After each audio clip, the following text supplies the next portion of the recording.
ବର୍ଷ ମୁଁ ବାଲିରେ ସ୍ୟାଣ୍ଡ ଆର୍ଟ ମାଧ୍ୟମରେ ବାହୁଡ଼ା ଯାତ୍ରାରେ ରଥଯାତ୍ରା ନିର୍ମାଣ କରେ। ଯେହେତୁ ଏ ବର୍ଷ ବର୍ଷା ପାଇଁ ମୁଁ କରିପାରି ନାହିଁ ଏବଂ ମନରେ ଏକ ନୂଆ ଚିନ୍ତାଧାରା ନେଇ 3.5 ଇଞ୍ଚ ସାବୁନରେ ମୁଁ ମା ସୁଭଦ୍ରାଙ୍କର ରଥ ନିର୍ମାଣ କରିଛି। ମୋତେ 4 ରୁ 5 ଘଣ୍ଟା ସମୟ ଲାଗିଛି। ବହୁତ ପରିଶ୍ରମ, ପୁରା ହାର୍ଡ ପରିଶ୍ରମ ହେଇଛି। ଏଥିରେ ବନେଇବା ପାଇଁ ମୋତେ ସାଧାରଣତଃ ଗୋଟେ ସଫ୍ଟ ପେନ୍ ଏବଂ ଛୁରୀ ଆଉ ଗୋଟେ ଛୋଟ ଛୁଞ୍ଚି ମାଧ୍ୟମରେ ମୁଁ ୟାକୁ ବନେଇ ପାରିଛି ଏବଂ ସେଇ ପ୍ରଭୁ ଜଗତର ନାଥ ଜଗନ୍ନାଥଙ୍କ କୃପାରୁ ମୁଁ ଆଜି ସକ୍ସେସ୍ ହେଇପାରିଛି। ବହୁତ ଆନନ୍ଦ ଲାଗୁଛି ଏବଂ ଖୁସି ଲାଗୁଛି।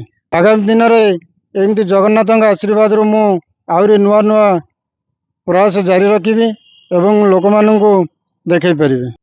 ସେଇ ପ୍ରଭୁ ଜଗତର ନାଥ ଜଗନ୍ନାଥଙ୍କ ଆଶୀର୍ବାଦରୁ ମୁଁ ଆଜି କରିପାରିଛି। ଏହି ରଥ ଦେଖିବା ପାଇଁ ଖାଲି ଆମ ଗାଁ ନୁହେଁ, ଆମ ଆଖପାଖ ଯେତେ ଗାଁ ଅଛି ଲୋକଙ୍କର ଭିଡ଼ ଜମୁଛି ଏବଂ ବହୁତ ଆନନ୍ଦ ଲାଗୁଛି।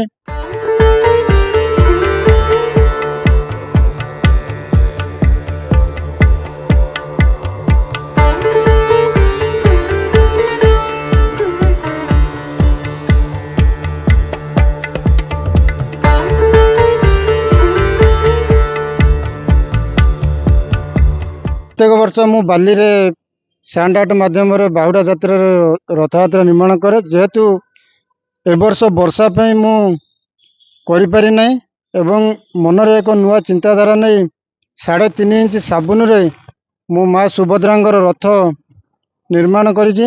ମୋତେ 4 ରୁ 5 ଘଣ୍ଟା ସମୟ ଲାଗିଛି। ବହୁତ ପରିଶ୍ରମ, ପୁରା ହାର୍ଡ ପରିଶ୍ରମ ହେଇଛି। ଏଥିରେ ବନେଇବା ପାଇଁ ମୋତେ ସାଧାରଣତଃ ଗୋଟେ ସଫ୍ଟ ପେନ୍ ଏବଂ ଛୁରୀ ଆଉ ଗୋଟେ ଛୋଟ ଛୁଞ୍ଚି ମାଧ୍ୟମରେ ମୁଁ ୟାକୁ ବନେଇ ପାରିଛି ଏବଂ ସେଇ ପ୍ରଭୁ ଜଗତର ନାଥ ଜଗନ୍ନାଥଙ୍କ କୃପାରୁ ମୁଁ ଆଜି ସକ୍ସେସ୍ ହେଇପାରିଛି। ବହୁତ ଆନନ୍ଦ ଲାଗୁଛି ଏବଂ ଖୁସି ଲାଗୁଛି। ଆଗାମୀ ଦିନରେ ଏମିତି ଜଗନ୍ନାଥଙ୍କ ଆଶୀର୍ବାଦରୁ ମୁଁ ଆହୁରି ନୂଆ ନୂଆ ପ୍ରୟାସ ଜାରି ରଖିବି ଏବଂ ଲୋକମାନଙ୍କୁ ଦେଖାଇ ପାରିବି। ସେଇ ପ୍ରଭୁ ଜଗତର ନାଥ ଜଗନ୍ନାଥଙ୍କ ଆଶୀର୍ବାଦରୁ ମୁଁ ଆଜି କରିପାରିଛି। ଏହି ରଥ ଦେଖିବା ପାଇଁ ଖାଲି ଆମ ଗାଁ ନୁହେଁ, ଆମ ଆଖପାଖ ଯେତେ ଗାଁ ଅଛି ଲୋକଙ୍କର ଭିଡ଼ ଜମୁଛି ଏବଂ ବହୁତ ଆନନ୍ଦ ଲାଗୁଛି। ସବୁ ଖबर ଉପରେ ରଖନ୍ତୁ ନଜର। ଯୋଡ଼ି ହୁଅନ୍ତୁ କନକ ଡିଜିଟାଲ ସହ।